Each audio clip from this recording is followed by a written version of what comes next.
প্রিয় দর্শক, গতকালকে রাতেই জামাতের যেই নেতার ভিডিওটা প্রকাশ হয়েছে, ফাঁস হয়েছে, সেই সেটা গতকালকে রাতে এসেছে। আমার মনে হয় আমার মতো আরও অনেকের কাছে গিয়েছে, কিন্তু আমি বোঝার চেষ্টা করছিলাম যে আসলে এটা কি সম্ভব জামাতের পক্ষে, জামাতের একজন এমপির পক্ষে এটা সম্ভব কিনা। তারা মেয়েদেরকে এইভাবে চিনে, মানে এইভাবে ইউজ করে কিনা, বা তারা তো জানি যে খুব আদর্শিক দল, খুব সম্মান করে নারীদের ব্যাপারে, খুবই নমনীয় মা বোন করে রাখতে চায়।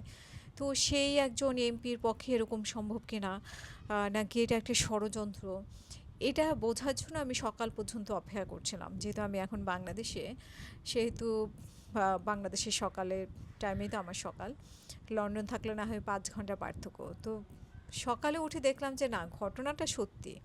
হ্যাঁ, কিন্তু ঠিক আগের মতোই আমরা মামুনুল হকের ক্ষেত্রে যেটা দেখলাম, যে ধরা পড়ার পরে বলছে যে ওয়াইফ, এখনও সে রহস্য উদ্ঘাটন হয়নি আসলে ওয়াইফ ছিল কি ছিল না ঝর্ণা ওনার।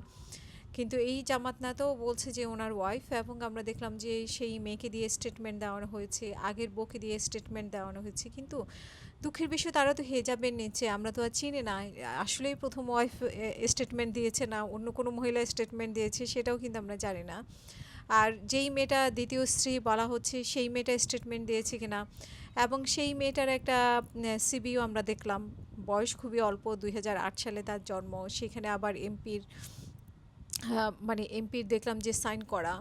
তো ঘটনাটা আসলে খুবই ঘোলাটে, এবং এই ঘোলাটে নিয়ে এত তথ্য বের হচ্ছে, এত কিছু বের হচ্ছে, মানে সেটার জায়েজ করার জন্য আমরা অনেক কিছু দেখেছি।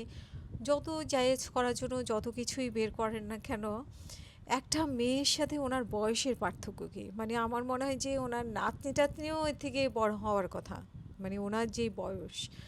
তো আমার আসলে জামাত সম্পর্কে তো সবার একটা উচ্চ ধারণা ছিল, কিন্তু সেই ধারণা এখন আসলে আমাদের বদলে যাবে কি না, জামাত নারীদেরকে আসলে কী হিসেবে দেখায়, সেটা এখনও আমাদের চিন্তার বিষয় আর কি। নাকি ওনারা বলতে খারাপ লাগে উপভোগের বিষয় হিসেবে দেখে, নাকি নারীদেরকে সম্মানজনক অবস্থায় দেখে, নারীদেরকে ক্ষমতায়ন করতে চায় না, নারীদেরকে ঘরে রাখতে চায় 4 ঘন্টা 5 ঘন্টা করে কাজ করিয়ে।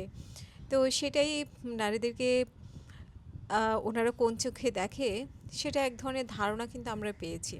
তো সেটা আর মুখে বলতে চাই না, কারণ আমরা দেখি না যে ওনারা কোনো নারীদেরকে, এনসিপির দু একজন নারীদেরকে ওনাদের সমাবেশে দেখি, কিন্তু ওনাদের নারীদেরকে ওনাদের সমাবেশে দেখা যায় না, ওনাদের ওয়াইফদেরকে দেখা যায় না, যদিও সংসদ সদস্য ছিল জামাতের আমিরের ওয়াইফ।